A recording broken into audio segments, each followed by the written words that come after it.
विभिन्न समय रे विद्युत खुंट जनित कारण साधारण लोक मानकर अघटन घटी थाए एवं एथिरु मुक्ति पाइबा पई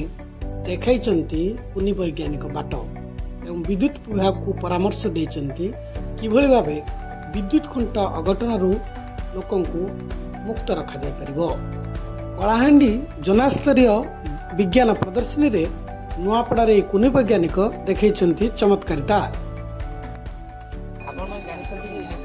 पावर स्टेशन विद्युत सप्लाई होता है और सहर और गाँव मान आसी थाए बेले बेले वर्षा किंबा झड़ तोफान रे इलेक्ट्रिक खंबार विभिन्न फॉल्ट और शॉर्ट सर्किट होई अनेक गुड़िया धन जीवन नष्ट हो जाए। यह प्रायतः वर्षा ऋतु में देखा जाए।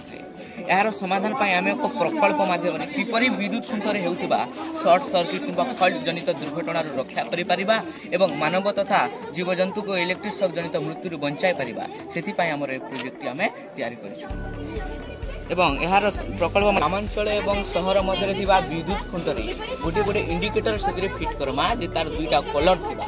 रेड एवं ग्रीन जेते बेले विद्युत खुंट देई विद्युत प्रवाहित हेउथिबो सेते बेले कोनोसी शॉर्ट सर्किट किंबा फॉल्ट नथिबो जहा द्वारा तार कलर ग्रीन थिबो। जदि कोनोसी कारणवशतः जदि विद्युत खुंटरे जदि शॉर्ट सर्किट किंबा फॉल्ट थाए ताहले तार रंग